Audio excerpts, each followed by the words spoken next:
السلام عليكم ورحمة الله وبركاته. وعليكم السلام ورحمة الله وبركاته. بسم الله الرحمن الرحيم. الحمد لله رب العالمين والصلوات والسلام على أشرف الأنبياء والمرسلين على سيدنا وحبيبنا محمد وعلى آله وأصحابه أجمعين. أما بعد. MashaAllah, it seems like the men are decreasing and the women are increasing, MashaAllah, from week to week. So may Allah bless them. Today we will be starting hadith number 2 of the 40 hadith of Imam Nawawi, rahmatullahi alayh. I'll read the Arabic. It's a little bit long, so I'm going to read the Arabic and then I'll read the translation, inshallah. Excuse me. Bismillah. عن عمر رضي الله عنه أيضا قال: بينما نحن جلوس عند رسول الله صلى الله عليه وسلم ذات يوم اطلع علينا رجل شديد بياض الثياب شديد سواد الشعر لا يرى عليه أثر السفر ولا يعرف منا أحد حتى جلس إلى النبي صلى الله عليه وسلم فأسند ركبتيه إلى ركبتيه ووضع كفيه على فخذيه وقال: يا محمد أخبرني عن الإسلام. فقال رسول الله صلى الله عليه وسلم: الإسلام أن تشهد أن لا إله إلا الله وأن محمدا رسول الله وتقيم الصلاة وتؤتي الزكاة وتصوم رمضان وتحج البيت إن استطاع إليه سبيلا. قال: صدقت. قال: فعجبنا له يسأله ويصدقه. قال: فأخبرني عن الإيمان. قال: أن تؤمن بالله وملائكته وكتبه ورسله واليوم الآخر وتؤمن بالقدر خيره وشره. قال: صدقت. قال: فأخبرني عن الإحسان. قال: أن تعبد الله كأنك تراه فإن لم تكن تراه فإنه يراك. قال: فأخبرني عن الساعة. قال: ما المسؤول عنها بأعلم من السائل. قال: فأخبرني عن أماراتها. قال: أن تلد الأمة ربتها وأن ترى الحفاة العراة العالة رعاء الشاة يتطاولون في البنيان. قال: ثم انطلق فلبثت مليا ثم قال: يا عمر أتدري من السائل؟ قلت: الله ورسوله أعلم. قال: فإنه جبريل أتاكم يعلمكم دينكم. رواه Muslim. On the authority of Umar ibn al-Khattab radiallahu anhu, who said, one day while we were sitting with the Messenger of Allah sallallahu alayhi wasallam, there came before us a man with extremely white clothing and extremely black hair. There were no signs of travel on him, and none of us knew him. He came and sat next to the Prophet ﷺ. He supported his knees up against his knees of the Prophet ﷺ and put his hands on his thighs. He said, "O Muhammad, tell me about Islam." The Messenger of Allah ﷺ said, Islam is to testify that there is none worthy of worship except Allah and that Muhammad is the Messenger of Allah, to establish the prayers, to pay the zakah, to fast the month of Ramadan, and to make the pilgrimage to the house if you have the means to do so. He said, "You have spoken truthfully." We were amazed that he asked the question and then he says that he had spoken truthfully. He said, "Tell me about Iman." He, the Messenger ﷺ, said, "It is to believe in Allah, His angels, His books, His messengers, the last day, and to believe in the divine decree, both the good and the evil thereof." He said, "You have spoken truthfully." He said, "Tell me about Ihsan." The Prophet ﷺ answered, "It is that you worship Allah as if you see Him, and even that you do not see Him, you know that He sees you." He said, "Tell me about the hour." He said, sallallahu alaihi wasallam, "The one being asked does not know more than the one that is asking." He said, "Tell me about its signs." He answered, "The slave girl shall give birth to her master, and you will see the barefooted, scantily clothed, destitute shepherds competing in constructing lofty buildings." Then he went away.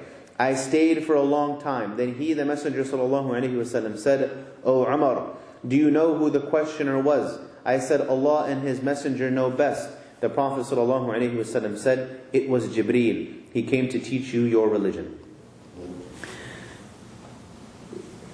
This hadith has been narrated by multiple people. The one that we just mentioned right now was narrated by Umar ibn al-Khattab radiallahu anhu, and Abu Hurairah radiallahu anhu also narrates this hadith. The interesting thing about this hadith and the hadith of Abu Hurairah is that they're narrated slightly differently. You see, the hadith of Umar radiallahu anhu narrates that at the very end of the hadith, when the Prophet ﷺ asked him, do you know who that was? That's when the Prophet ﷺ told him it was Jibreel. The hadith of Abu Hurairah, the narration of Abu Hurairah, tells us that the Prophet ﷺ mentioned to the companions that it was Jibreel very early on in the hadith. As soon as he left, as soon as the man left, the Prophet ﷺ said that it's Jibreel. Whereas Umar said, فَلَبِثْتُ مَلِيًّا, that I stayed for a while and then the Prophet ﷺ told me. So, the first question for all of you is, how do we reconcile between the hadith of Abu Hurairah, where he said that the Prophet ﷺ told us immediately that it was Jibreel, and the hadith of Umar, where Umar said it wasn't until after I had spent some time there that the Prophet ﷺ told me that it was Jibreel. How do we reconcile between? Is there an apparent contradiction between the two ahadith? There's no contradiction? One hadith says he said it right away. The other hadith says he didn't say it until long after he had left. Is there an apparent contradiction? And I use apparent contradiction in air quotations. Is there an apparent contradiction, yes or no? Okay. Here is something that is very, very important for us to understand when it comes to dealing with the text. Okay, when it comes to dealing with the Quran and the Sunnah, this is something very, very important that we need to understand.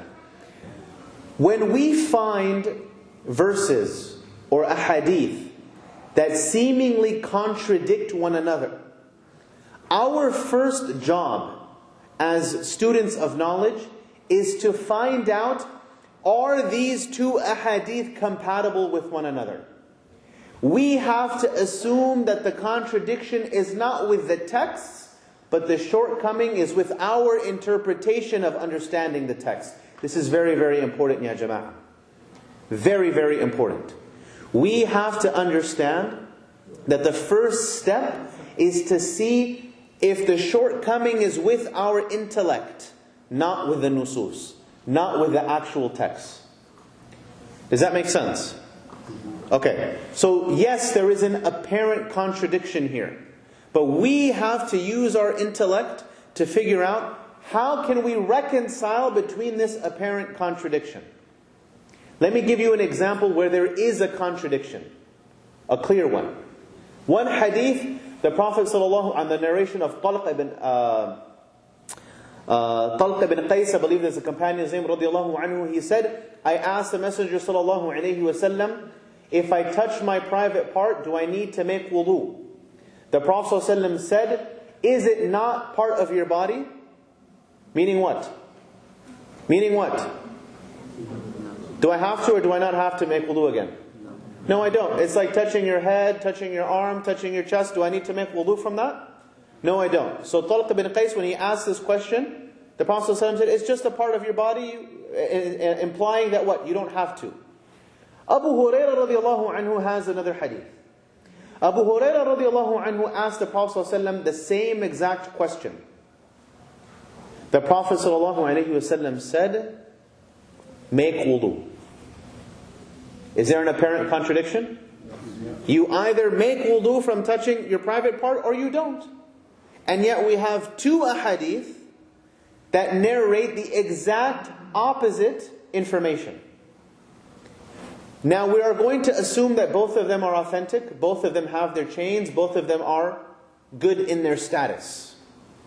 When we are unable to reconcile two seemingly contradictory texts, when there's no way that we can reconcile them, then we look to see, okay, are both of them authentic?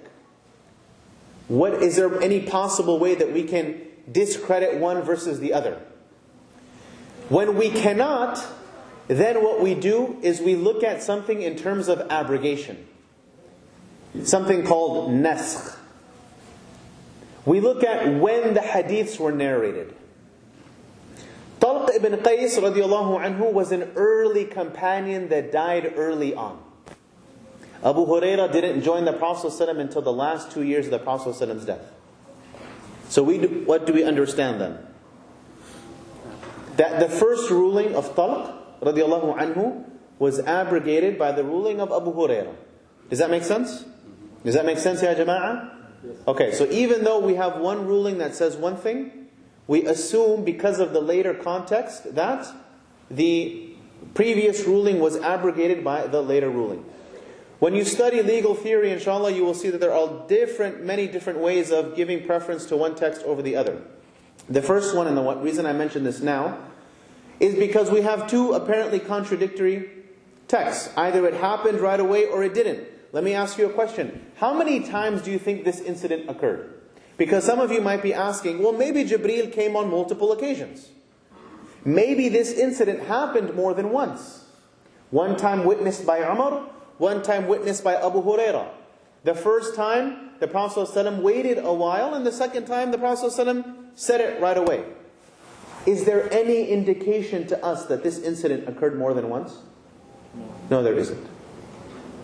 Because if it occurred more than once, people would have heard that, hey, this is Jibreel. We already know what's going to happen. There's no need for the Prophet ﷺ to tell us a second time that it is Jibreel.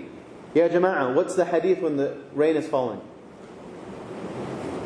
Ya Jama'ah, there are 3 ahadith, 3 ad'iyah for the rain. One before, one during, and one after. Who can tell me all 3? Ya Jama'ah. Mushkila ya Jama'ah. Tell me one of them. Either the one before, the one during, or the one after. La ilaha illallah Muhammadur Rasul. Maybe we should have a class on dua. What do you think? Okay, while it's raining, you want to say the Arabic, sister? Do you know the Arabic? The one raising in the corner there. You had your hand raised, right? Do you know it in Arabic? Okay, so there's virtues of the rain and then there's the rain itself. So to what the sister mentioned, yes, do you know the Arabic? MashaAllah, that's one of them. Very good. Can we get a takbir for the young boy? MashaAllah. Allahu Akbar. The child, may Allah increase him in beneficial knowledge, thabat and istiqamah, is inshallah bushra of things to come, inshallah. May Allah bless him. There are several dua. Number 1, when it comes before the rain, usually rain has dark clouds, yes? Okay? The Prophet ﷺ, when the dark clouds would be approaching, he would say, Allahumma inna na'udhu bika min sharriha. Oh Allah, we seek refuge in you from the evil, perhaps, of these particular clouds. Because remember that punishment came to people from clouds. So the Prophet ﷺ would seek refuge from Allah from the punishment that possibly those clouds would be bringing. When the rain would come, as the rain is falling, he would make 2 du'as. The one that the young boy just mentioned, where the Prophet ﷺ would say, allow it to rain around us, not over us. Okay? To spare us from getting wet and the difficulty of what happens to us when it rains very heavily. The second one is, as the sister mentioned in the back, Allahumma sayyiban nafi'an. Oh Allah, make it something that is beneficial, a beneficial rain. And after it finished raining, the Prophet ﷺ would say, Mutirna bi fadlillah. That it has rained through the benefit, through the mercy, through how would you translate fadl? I guess through the benefit of Allah, through the grace of Allah, it has rained. So those are the 3 dua with regards to rain. And as the sister mentioned, it is a good time to make dua when it is raining. The Prophet ﷺ would go out into the rain when it was raining so that he would feel the water on his skin. And the reason the ulama have said that he would do that is because rain is a rahmah from Allah. So he wanted to experience the rahmah and take advantage while the rahmah is coming down, that the Prophet ﷺ would ask for Allah's rahmah during that time as well. طيب. So ya jama'ah, how do we reconcile then between the fact that it only happened once? Umar said we waited a while, and Abu Hurairah said it happened right away. I'll tell you. Remember that Umar radiallahu anhu lived where?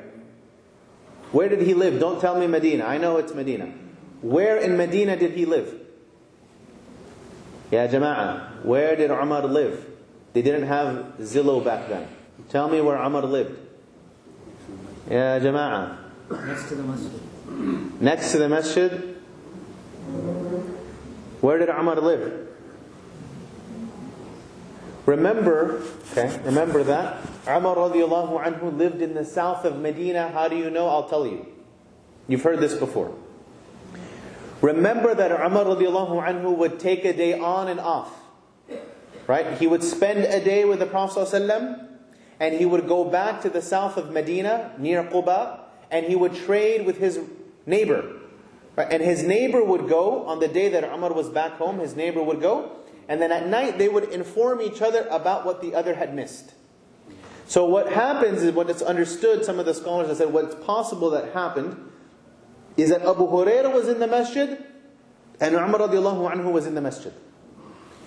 When the man came in and he left, Umar radiallahu anhu chased after him to go and see where he was. When he couldn't find him, he went home. Abu Hurairah was still in the masjid.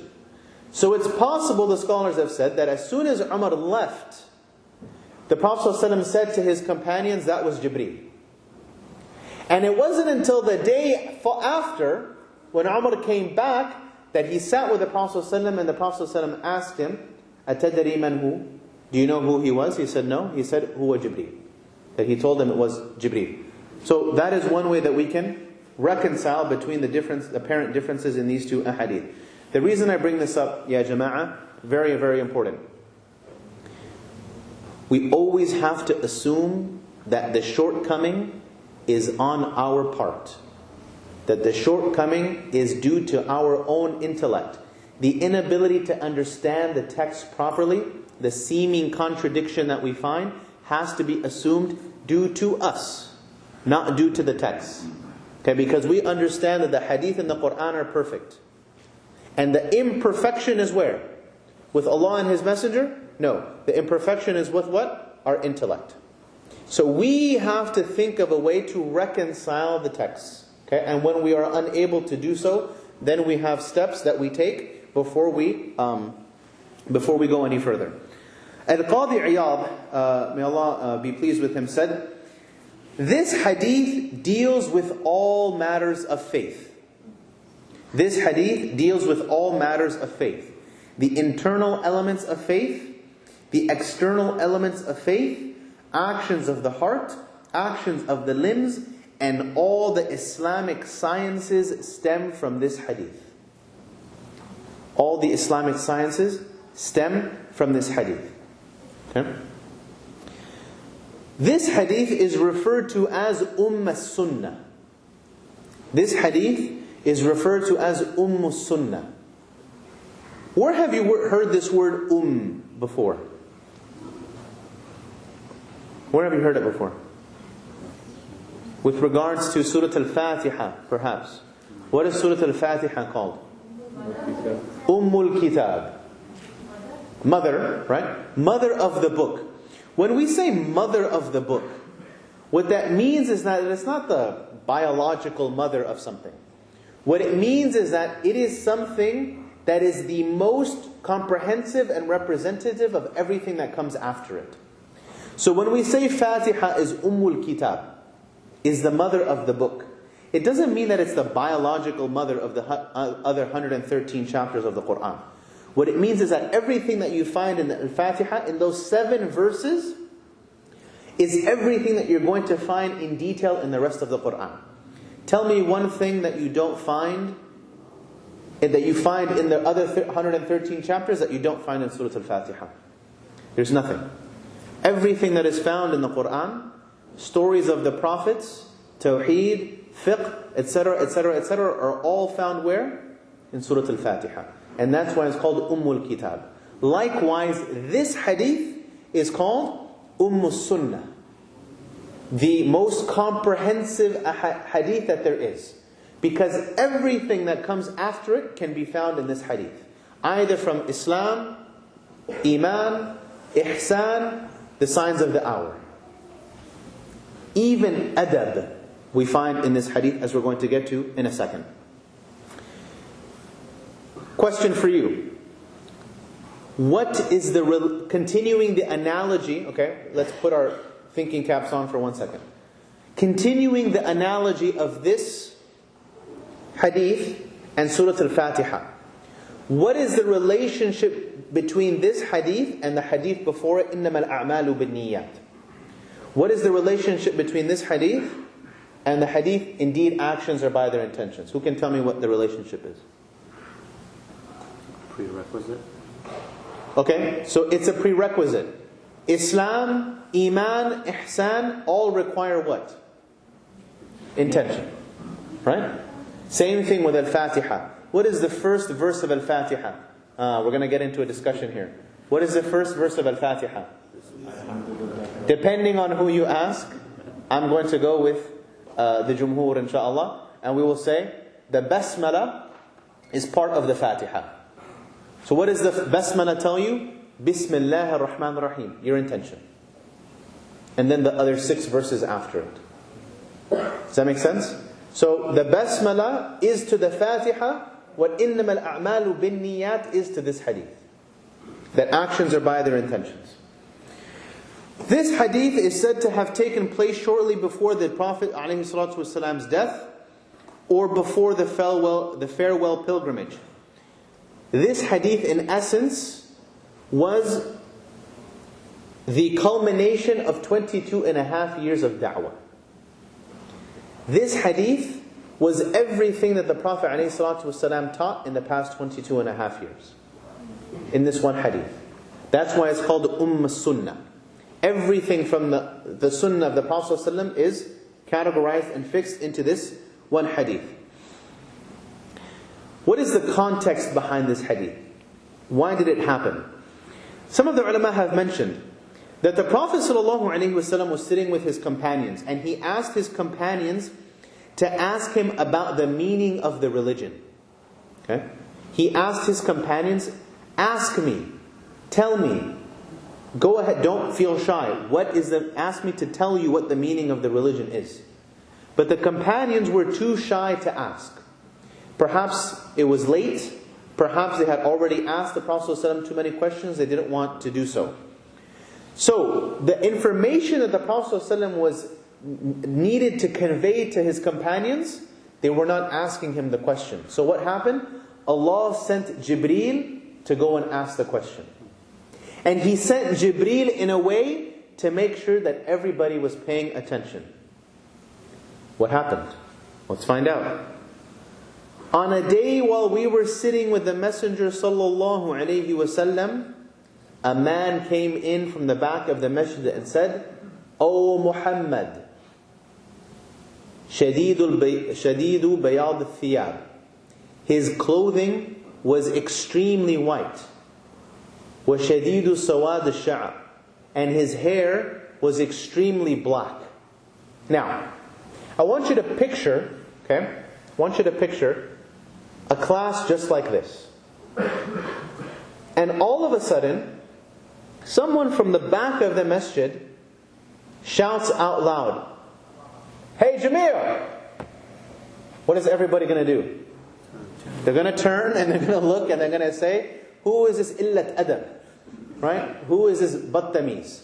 Right? Who is this guy that's shouting in the back of the masjid and he's not addressing the shaykh with the proper etiquette? Yes? Now imagine that it's the Messenger sallallahu alaihi wasallam. Someone in the back of the masjid with everybody sitting says, "Oh Muhammad!" Who the heck dares refer to the Messenger sallallahu alaihi wasallam in this way? So everybody now is going to turn and pay attention to this individual. When they turn and they look, what do they notice about him? Nobody recognized who he was. Now I want you to picture now, that this community, for the most part, is very, very small. And you know everybody. Imagine back home, let's say, for the people that weren't born here. Imagine back home. Okay? You know everybody that comes to the masjid, you know everybody that lives within the radius of the masjid. And in comes this individual who you have very disrespectful. You have no idea who he is. You know he does not live from that area. Now picture it during the time of the Prophet ﷺ. If he didn't live in Medina, and the companions didn't recognize who he was, what can they assume? From outside. He's from outside. He's a traveler. Yes? Traveling during those days is not as easy as it is today. Implying what? Should have dust or dirt. That this individual should have signs of travel on him. Yes? What would be a sign of travel? Dirt, dust, disheveled. Okay? But when the person walks in, they walk into the masjid, they're disrespectful, nobody recognizes him, and yet his clothes are extremely white.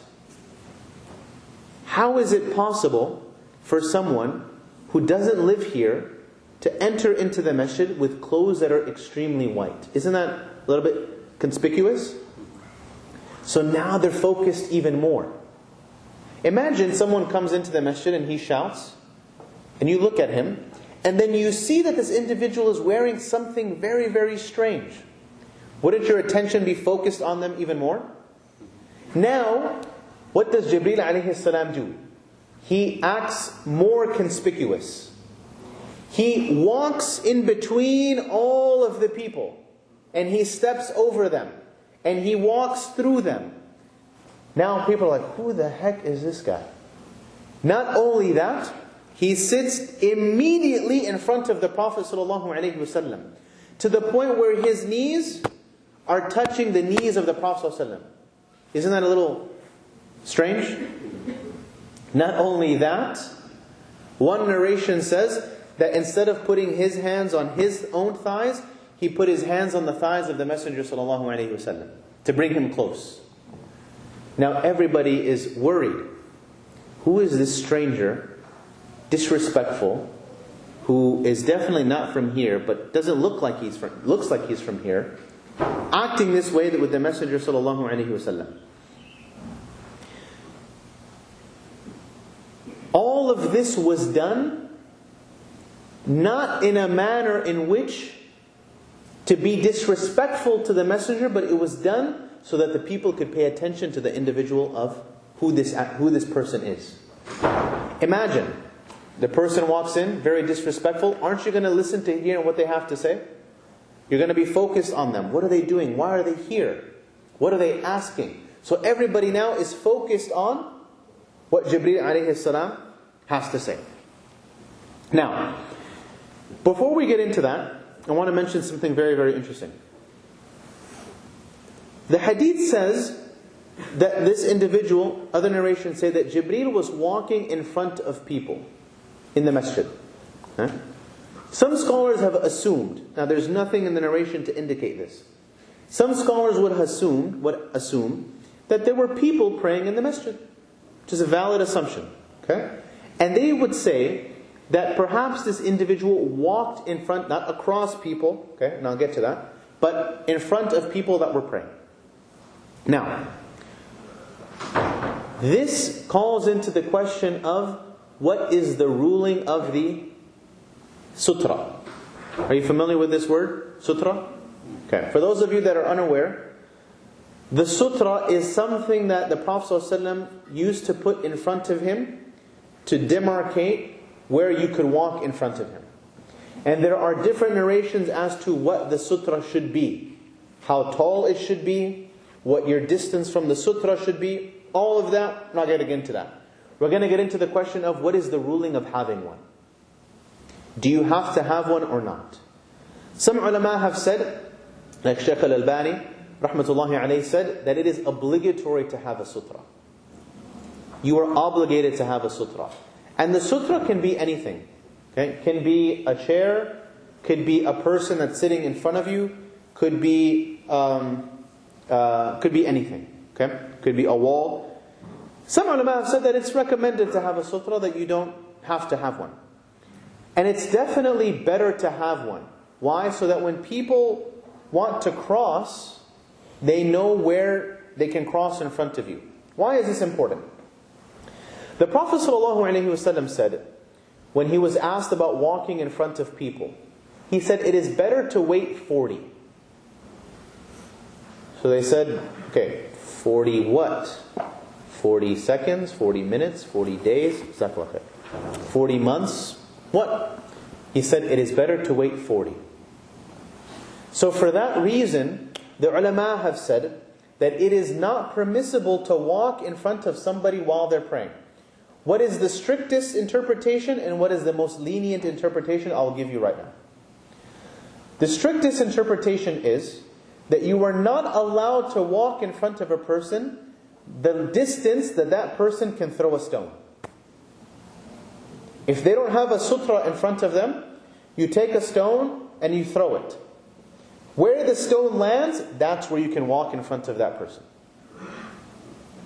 The most lenient opinion says that the distance of the arm of the person, essentially the place where they make sajda. The sajda place, if they don't have a sutra, you're allowed to walk in front of that. There's no difference of opinion in terms of walking in front of the person across their chest. This is where the prohibition comes. A person is praying, you're not allowed to walk in front of them, directly in front of their chest. So that's why you are allowed to block someone if they walk in front of you. Okay? The ruling of the sutra is thrown out the window when it comes to praying in Masjid al-Haram in Mecca. Okay? Some of the ulama have said that it is not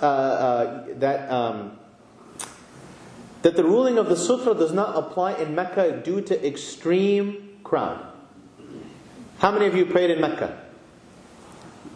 Alright, you know how extremely crowded it can get and how sometimes impractical putting a sutra will be. I've been in sajda before and people walk over my neck. Okay? So it's very sometimes impractical in Mecca to have a sutra. And you don't want to have one. People walk in front of you anyways, and then that person perhaps could be sinful for doing so. So for that reason, specifically in Mecca, some of the ulama have said that it's not even suggested to have a sutra while praying in Mecca, but Allah knows best. Now, what can we learn from Jibreel's demeanor before we go on?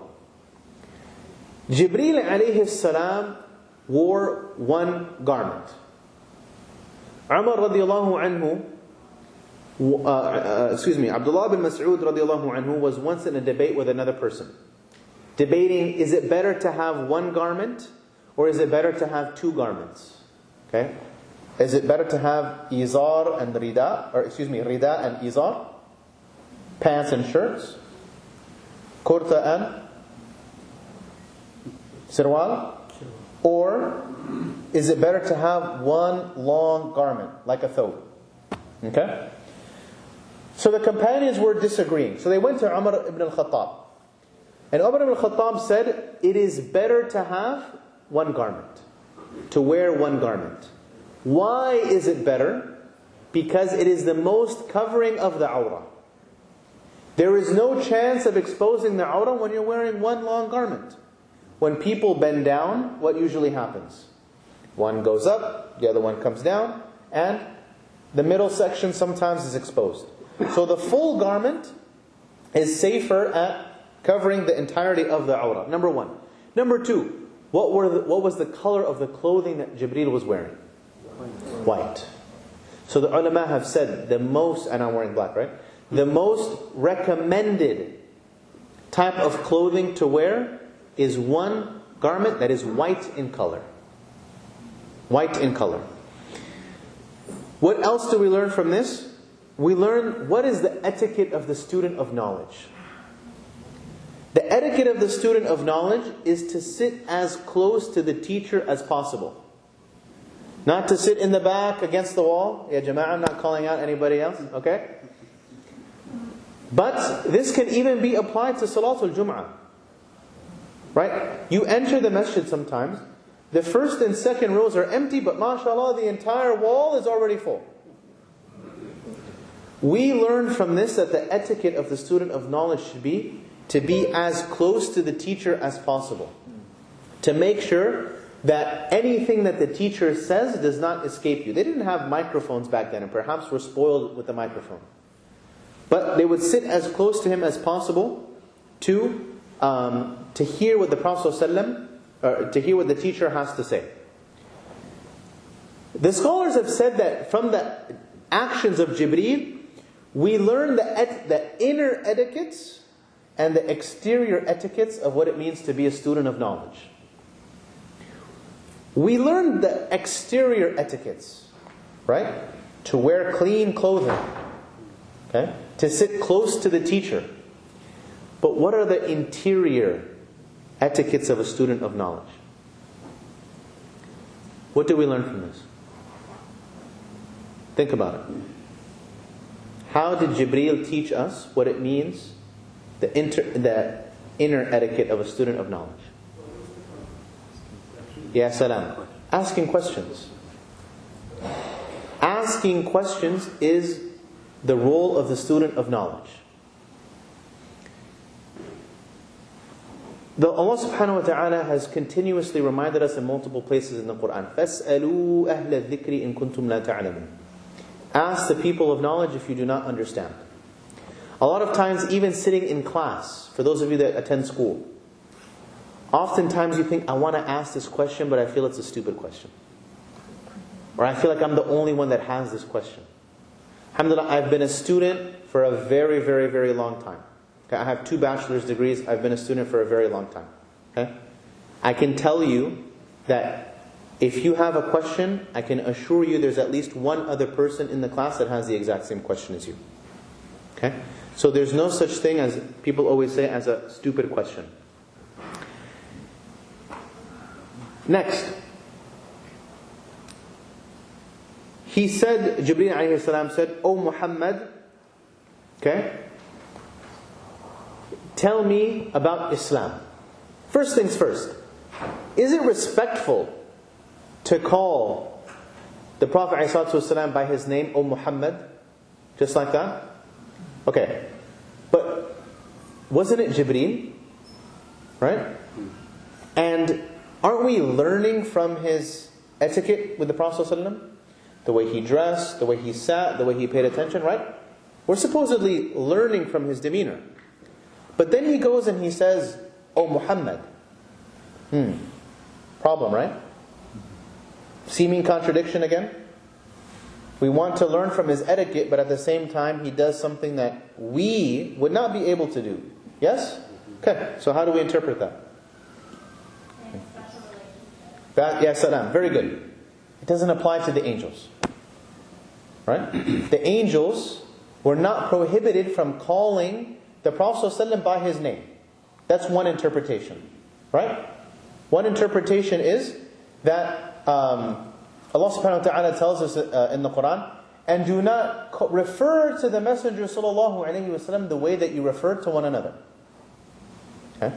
So there's a clear prohibition for us against calling him Muhammad and all of these other things sallallahu alayhi wasallam. Okay? But Jibreel here is not a human. So it is possible that this prohibition does not apply to him, number one. What is another, thank you sister, what is another possible interpretation? He's there to teach. He's there to teach, so he's not necessarily a student. He's there to teach, so he's not necessarily a student. Okay. Okay. What else? I don't know. What else? He knew him from before, it makes it seem like he knows him. Okay, he knew him from before, perhaps. Okay, what else? Remember how he yelled in the back, "Oh Muhammad," right? What did we say was the purpose and the intent of doing that? To get everybody's attention, right? So now he's doing it again. "Oh Muhammad." And you're like, dude, this guy doesn't stop, right? Being disrespectful. Right now, I'm really going to hear what he has to say. So it's possible, A, the prohibition doesn't apply to angels, and B, that he did it again to get everybody that was in the masjid, to get their attention. He says, what is Islam? This is the first question the Prophet was asked. Interestingly, other narrations have stated that the first question that Jibreel asked was Iman, not Islam. Okay? Some narrations say that the first question Jibreel asked the Prophet ﷺ was, tell me about Iman. Other narrations say, tell me about Islam. What's the difference? Does it matter? Does it matter? It does matter? Okay, tell me. What's the difference? Islam first. Islam is first. Okay, why? You have to be a Muslim to have the Iman side. So, they have to have Iman. Right? You said Iman first, right? You said Iman first, right? Islam first. Okay. So they have to do Taslim, right? They have to do Islam before they have the Iman. Right? Yes? Is that what you're saying? Yeah. Okay. So there's verses to support that position. Right? وَقَالَتِ الْأَعْرَابُ آمَنَّا. The Arabs, the Bedouins, when they came to the Prophet ﷺ, what did they tell him? We have believed. They told Muhammad, the Prophet ﷺ, we believe. What did Allah tell the Prophet to tell them? قَالَمْ تُؤْمِنُونَ. Tell them, you do not believe. قُلْ لَمْ تُؤْمِنُوا. Astaghfirullah. What was it? وَلَكِنَّا أَسْلَمْنَا. Tell them rather, you haven't believed, but you have accepted Islam. Right? The Iman has not entered your heart yet, but you have become a Muslim. So he asked about Islam first before Iman. Make sense? Okay. What if the verse or the hadith was the other way? Iman first, followed by Islam. Do we have any evidence for that?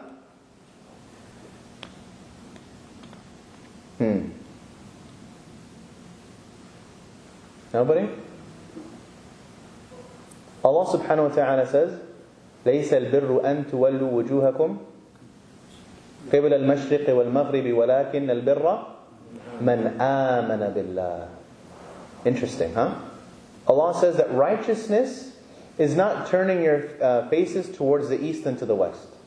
However, righteousness is what? Believing in Allah and His books and His messengers and His angels and the Day of Judgment. Mentioning all of the things of what? Iman first, before mentioning the things of Islam. Interesting point. When Iman and Islam are mentioned in the Quran, if they are mentioned apart, they each encompass both. What does that mean? Whenever we find in the Quran the word Iman or the word Islam by itself, we understand that word to mean both Iman and Islam. Okay? But when the word Iman and Islam come together, we understand them separately as two separate entities. Does that make sense? Because you cannot have Islam without what? Iman. And as we covered last week, you cannot have Iman without Islam. You cannot have actions that are acceptable without what? Faith. And you can't have faith unless you do what? Actions. Iman and Islam are the same. To a certain point. Right? إِذَا اجْتَمَعَا تَفَرَّقَا وَإِذَا تَفَرَّقَا اجْتَمَعَا. Right? When they are separate, the meaning is one. And when they are together, the meanings are separate. Does that make sense? Inshallah. I hope so. So what are the 5 pillars? You all know them. What's your name? What is it? Muhammad. MashaAllah, what a beautiful name. طيب. Do you know the 5 pillars of Islam? Yes? Okay, what are the 5 pillars of Islam? Tell us. The 5 pillars of Islam, Shahada. Shahadatu an la ilaha illallah wa anna Muhammadan Rasulullah. Salat, Zakah. Okay, Salah, Zakah, Sawm and Hajj. Man istata'a ilayhi sabila. Jazakallah khairah. Believing in Allah, okay, the Shahadatain, right, the 2 Shahadas, Salah, Zakah, fasting the month of Ramadan, and Hajj, whoever has the ability to do so. Now, question for all of you. Is Umrah an obligation? No. Are you sure? Interesting. What if I told you that Umrah was an obligation? It's part of Hajj. Huh? It's part of Hajj? Well, there's Hajj Ifrad that doesn't have Umrah. There's 3 types of Hajj, right? Tamattu', Qiran and Ifrad. Tamattu' and Qiran have Umrah. Ifrad does not. Huh? So, is Umrah an obligation? No. It's not part of the 5 pillars, but is it an obligation? Some of the ulama have said yes. It's mentioned in the Quran. What does the verse say? وَأَتِمُّ الْحَجَّ وَالْعُمْرَةَ لِلَّهِ. Complete the Hajj and Umrah for the sake of Allah. Remember what we said, I believe we said last week. Whenever a command... Okay, I'm going to go on a tangent here because I love my tangents and I'm going to come back. Okay. When it comes to our relationship with Allah, okay, what is the best dunyawi example, analogy that we have with regards to our relationship with Allah? We mentioned this, yes? Did we not mention this? Okay, what is the best dunyawi relationship that's most analogous to our relationship with Allah? Huh? A parent and child? No, there's a better one. Huh? What was it? Slave and master. This is the best one. And I'll tell you how this works. I want you to picture a master speaking to his slave. Okay? And the master says, "Oh my slave, bring me a glass of water." Okay? Do you think that the slave has an option in bringing the glass of water, or is it a command? It's a command. If the slave does not go and get a glass of water, is he blameworthy? Is he a bad slave? Is he? Yes. If we're saying that Allah is the master and we are the servant and the slave, okay, and Allah gives us a commandment and we don't do it, are we blameworthy? Yes. And any time that the master gives the servant a command, do we understand that the command is optional or recommended? Or do we understand that the command is an obligation? It's an obligation. If the master tells the servant jump, the servant needs to jump. There's no choice in that. So when Allah tells us do something, it's not optional, it's not recommended. It's obligatory. And any time we come across the Quran or the Sunnah where the Prophet ﷺ says, do this, we understand it immediately to be an obligation and not a recommendation or optional. How do we then move from obligation to recommendation? You have to bring me another evidence. The default is that all commands are obligatory. And a command will not cease being obligatory until you bring me another evidence to tell me that the obligation came down to recommendation. Does that make sense? Does that make sense? Okay. So Allah says in the Quran, وَأَتِمُّ الْحَجَّ, and complete the Hajj and the Umrah. What does that tell you? When you do the Hajj, you complete the Umrah. So one interpretation is that when you start the Hajj and when you start the Umrah, you have to complete it. The other interpretation is what? Do the Hajj and do the Umrah. Obligation. Okay? So some ulama have said that doing Umrah is an obligation. As a response to the 5 pillars, Jibreel alayhi salam told the Prophet ﷺ, what I will tell Muhammad, sadaqta. You have spoken the truth. Why is this surprising to the companions? Okay, number one, how is it possible that the person asking the question would tell the responder, you have spoken the truth? A validation. Okay, a validation, right? He's like, how you're the one asking the question. How do you know that he's telling the truth, right? It's surprising for another reason as well. how would anybody know this information if they're not from Medina to begin with? How is it possible that this person, who nobody's ever seen before, who doesn't live in Medina, who nobody recognizes, to have knowledge of this information? Isn't that strange? Okay, it's like pulling a convert off of the street and all of a sudden he has perfect tajweed. Very, very strange, yes? So how does this person, not only is he saying, you're correct, but how would he have that information to begin with? Okay? So very, very interesting. The next question. What is Iman? What is Iman? 6 pillars of Iman, Muhammad, do you know them?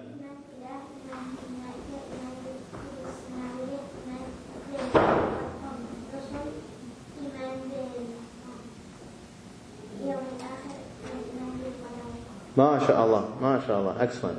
Jazakallah khairah. As Muhammad mentioned, the pillars of Iman are 6.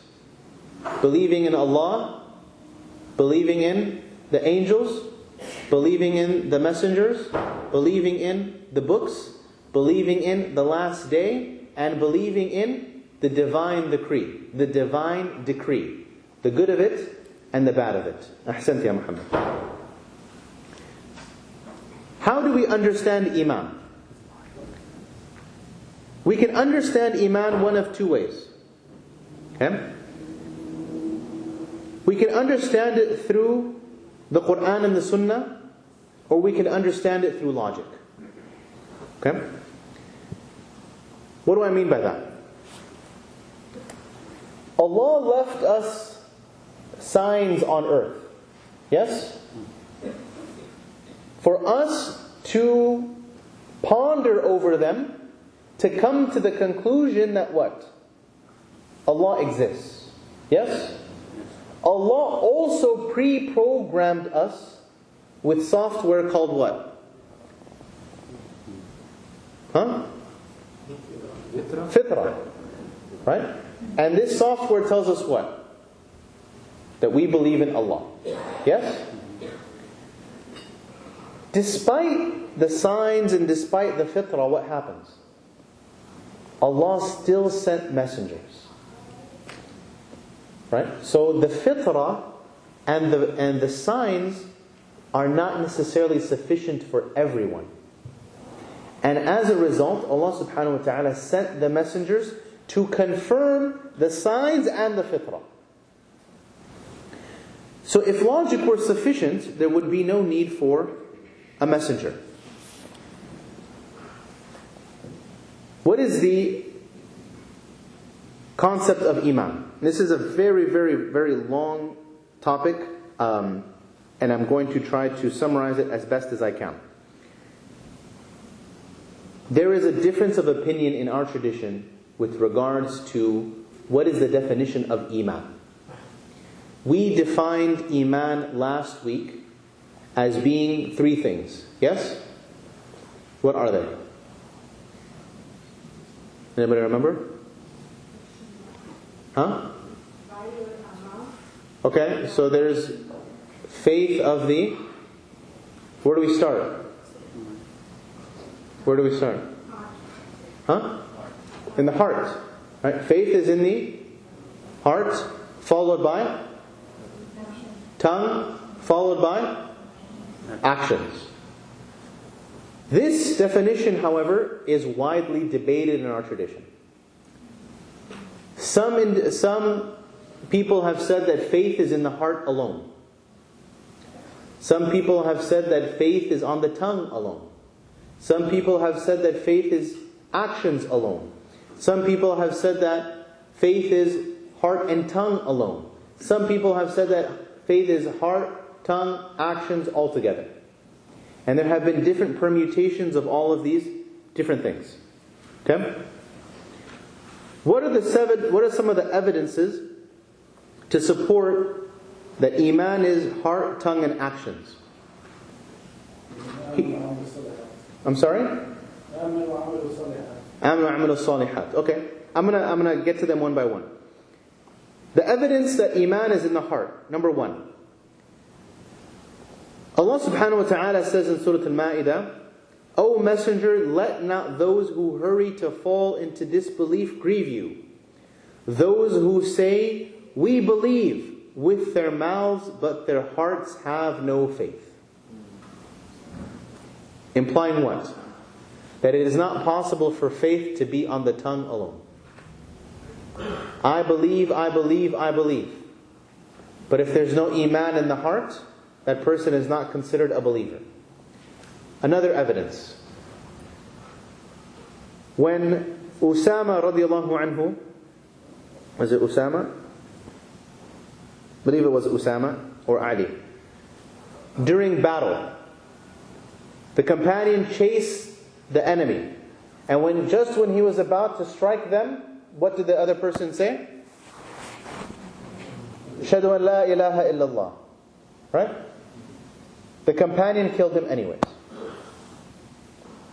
He told the Prophet ﷺ this story, and the Prophet ﷺ got upset with him. He said, Ya Rasulullah, he only said it because I was about to kill him. What was the response of the Prophet ﷺ? Did you open his chest and look inside? What? His heart. Indicating what? Iman is where? Here. That Iman that's not in the heart does not exist. That Iman on the tongue is not sufficient. Okay? Number two, what is evidence that Iman is on the tongue? The Prophet ﷺ said that Iman has how many branches? 70 branches. A'laha. The highest of these branches is what? Kalimatu. La ilaha illallah. What is kalima? Don't you have kalima? The different kalimas, yes? The kalima la ilaha illallah. How do you say la ilaha illallah with the tongue? Indicating what? That Iman is also actions of the tongue. وَأَدْنَاهَا. And the lowest of these branches is what? إِمَاطَةُ الْأَذَى عَنِ الطَّرِيقِ. Removing something harmful from the road. When you remove something harmful, do you do it with your heart? Do you do it with the tongue? What do you do it with? Your hands. Indicating what? That Iman is heart, tongue, and actions.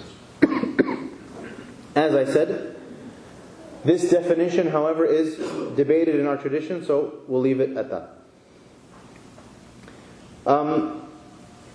Interesting. Now, and I'll end with this, inshallah. The Prophet ﷺ was once walking through the marketplace, and he saw an individual selling grain, or barley or wheat or something. And he was walking through the marketplace after it had just rained. And he noticed that the bale of grain or whatever, that the person selling it had put the good quality on top and had put the bad quality on the bottom, the wet, that had gotten wet from the rain. So the Prophet ﷺ put his hand into the barrel to make sure, and he felt the bottom, and yes, it was wet.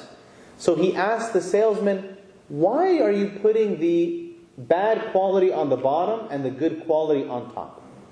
The man said what? Ya Rasulullah, if I put the bad quality on top, no one will buy it. And then the Prophet ﷺ said what? Famous hadith. Man ghashana falaysa minna. That whoever lies or tries to deceive us is not from amongst us. Is it man ghasha or man ghashana? Man ghashana. Man ghashana.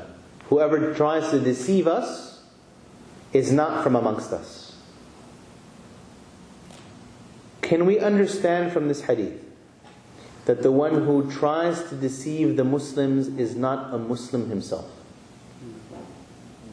You don't understand that? I understand that. That is the apparent, in my opinion, that is the apparent meaning of the hadith. Right? Meaning what? That the person who deceives the other Muslim is not a Muslim. However, So is it okay to deceive other? لا hold on. شوية. I'm going to get there. Is it okay for us to deceive Muslims, yes or no? No. Is the person who deceives another Muslim a kafir? Ya Jama'ah, are they a kafir? They're not. Okay. So how do we interpret this hadith? That's the point that I was trying to get at. The apparent meaning is that they're not Muslim. But we know that not to be true. So how do we understand this hadith? What is meant here, and here's another one. Here's another example. Whoever, the Prophet ﷺ said, مَنْ يُؤْمِنُ بِاللَّهِ وَالْيَوْمِ الْآخِرِ فَلْيُكْرِمْ ضَيْفَهُ. Whoever believes in Allah in the last day, let him honor his guest. So the person that doesn't honor their guest, what? Doesn't believe in Allah in the last day. That's the apparent meaning of the hadith. Yes? Also, the Prophet ﷺ said, لا يؤمن أحدكم حتى يحب لأخيه ما يحب لنفسه. The Prophet ﷺ says, you do not believe until you love for your brother what you love for yourself. What happens when there's only one slice of pizza left and I want it more than I want it for my brother? Am I a kafir? Huh? Okay.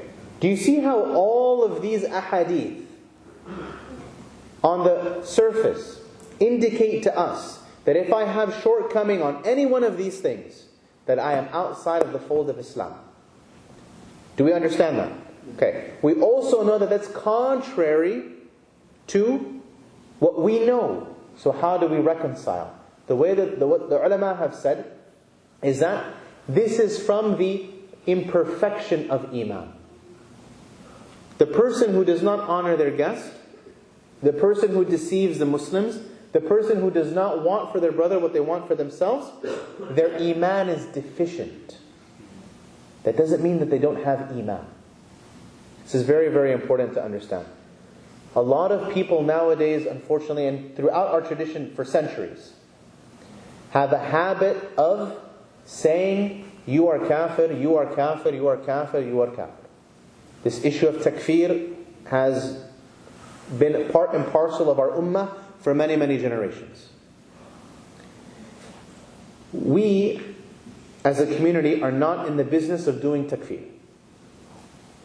Takfir is something that should be left, believe it or not, our tradition tells us that takfir is left to judges in an Islamic court. Because there is a procedure to determine whether or not this person is actually a Muslim or not.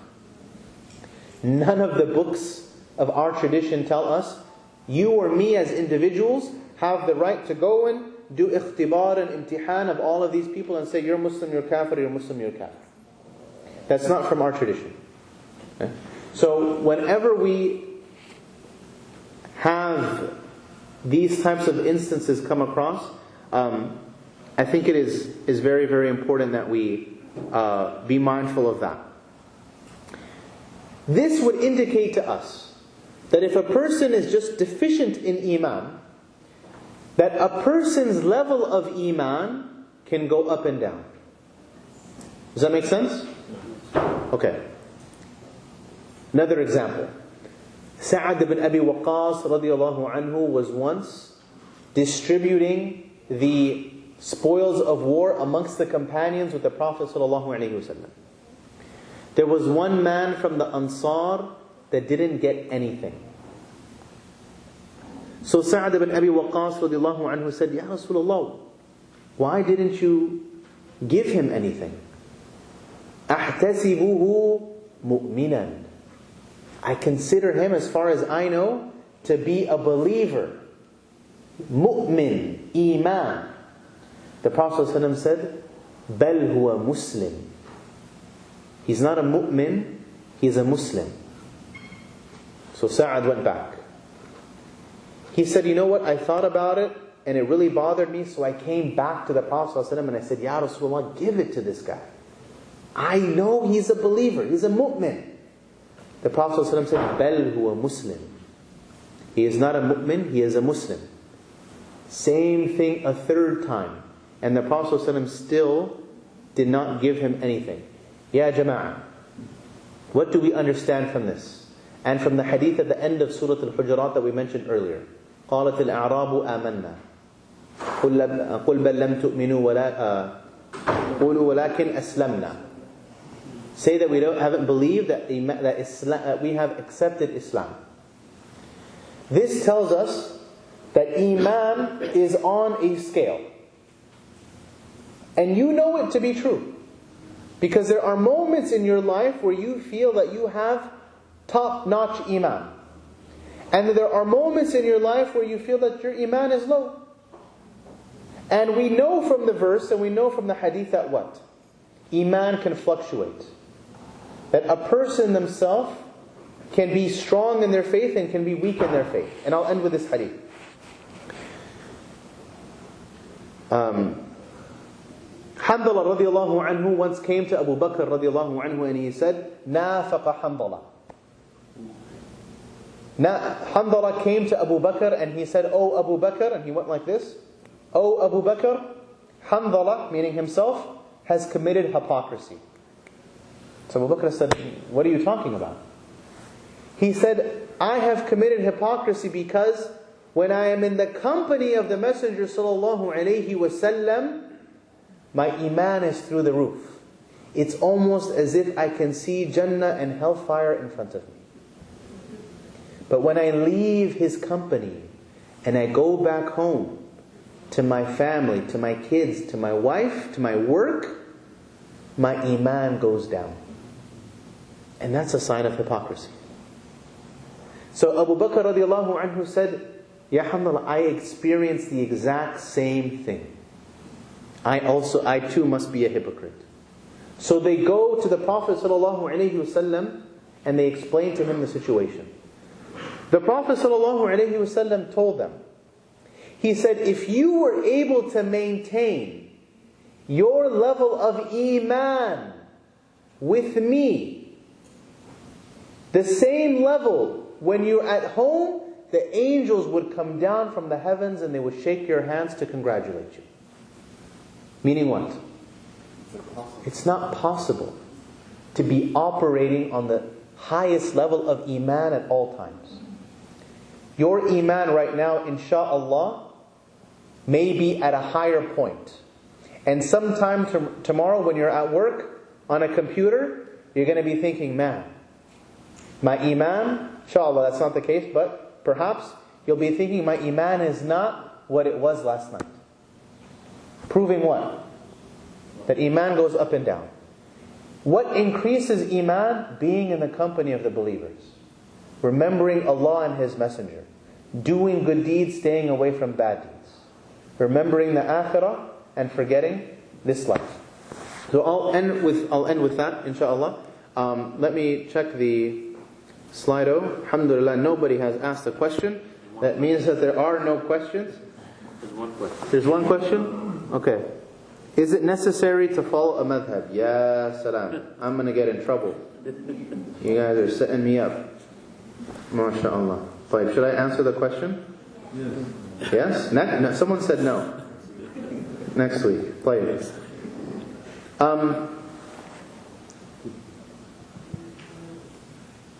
You don't have to. I would say that by and large, yes, you should follow a madhab. Reason being is that when we open up Bukhari and Muslim and Riyadh al-Salihin and things like that, we sometimes read a hadith and we think, MashaAllah, the hadith is so clear. How come the Hanafis and the Shafi'is and the Hanbalis, they do it all wrong? They do it wrong. The hadith is very, very clear. If I told you, just like we mentioned earlier, the hadith of talq, about touching the private part. If you came across this hadith, And the Prophet ﷺ said, it is nothing but a part of your body. And then you go to the Hanafi madhab and the Shafi'i madhab and you read what? Touching your private part breaks your wudu. That doesn't make sense. The hadith is what? Clear. However, how do you know that there's not another hadith somewhere else? How do you know that that hadith is not weak in its chain? How do you know that that hadith itself was not abrogated by something else?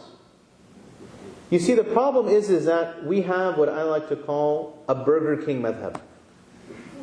Have it your way. Whatever you want, without onions, with extra tomato, mashallah, tabarakallah, go ahead. But we, ya jama'ah, are not in that, should not be in the habit of picking and choosing madhab according to our desires. If you are going to madhab shop, if you're going to switch from one madhab to another, it needs to be based on knowledge. Okay? If you're going to tell me I'm Hanafi or I'm Shafi'i, but I don't follow the Shafi'i madhab in this particular issue, you better tell me the dalil, the evidence why you switched. Don't tell me because it's easier. Don't tell me because my shaykh said so. Tell me the reason why. Here's another instance. The madhabs are not built on what Imam Abu Hanifa or Imam Ahmad thought sounded nice. The madhabs are built on Islamic legal theory, on usul. How do you know that when you're picking from one madhab and leaving another madhab, that you're not acting in contradiction to your own usul? I want to do something from the madhab of Malik, I want to do something from the madhab of Abu Hanifa, but Abu Hanifa does not consider the amal of Ahl al-Medina to be a hujjah. Imam Abu Hanifa does not consider the actions of the people of Medina to be an evidence. Imam Malik does. I am a walking contradiction. If I'm going to practice my faith, it needs to be principled. It needs to have a foundation. Ya salam. When we pick and choose, our foundation is what? Our own desires. When we stand in front of Allah subhanahu wa ta'ala, may Allah make that the best day of our creation. When we stand before Allah subhanahu wa ta'ala and He asks you, why did you follow this particular opinion? What are you going to say? My mom said so. My grandma said so. Because it was more convenient. Or you can say, Ya Allah, I did so because I looked in your book and I followed the messenger of the sunnah of your Prophet, and I didn't know any better and I tried my best and this is the best conclusion that I came to. Which one sounds better? And if you don't have the knowledge of the Qur'an or the sunnah, then it is better for you to trust someone that does. One of the 4 imams. And until you reach a point of knowledge where you can go back to the books and say, you know what? This opinion from this imam, I found a stronger evidence here, I'm going to follow this evidence instead. Because all of the imams, from Abu Hanifa to Ahmad to me, will tell you, if you find a hadith or a principle that goes against my opinion, then follow the hadith and leave my opinion. But make sure that you're not contradicting yourself when you do so. You need to have principles. And until you study usul al-fiqh, you will not be able to have fiqh. How can you have the roots? How can you have the apples on the tree if you don't have the roots of the tree? Usul are the roots. And if you want to be able to pick the fruit from the tree, you have to have the roots. The roots are the usul. And until you study the usul, you can't benefit from the fruit. And Allah knows best. Do you have another, is there another question or anything? Any other questions from anybody? What do we do if the mother is Hanafi or father is Shafi'i? How do we fix that? Alhamdulillah, Islam has provided that question. You know why? Because we always follow the father. So the father is Shafi'i, you follow Shafi'i. No, I'm just joking.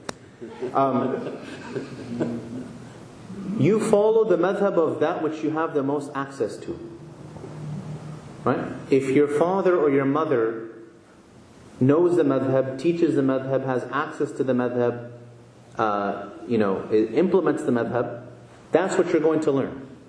most of the people that when they go to Saudi Arabia or Medina and they study, the majority end up studying the Hanbali madhab. Not because it's preferred, but because that's what they have the most access to. Okay? So there's no right or wrong in which to follow. Follow that which you have access to, that which is correct, and inshallah there is no wrong or right. Inshallah, as long as there is evidence, that's what we follow. Alright, Jazakallah khair to everyone for coming tonight. Brothers and sisters, alhamdulillah, the Medina graduates are taking over Islamic Center South Bay. Because as we have this class here, inshallah also we'll have a class for tafsir starting this Sunday after 5 p.m. with Sheikh Ahmed Billu. He will be covering the tafsir of Surah Mu'minun and Surah Yasin. So that's starting this Sunday after Asr at 5 p.m. So please, attend and spread the word to everybody else. And again, inshallah, next week, as I had mentioned, we'll be starting after Maghrib. So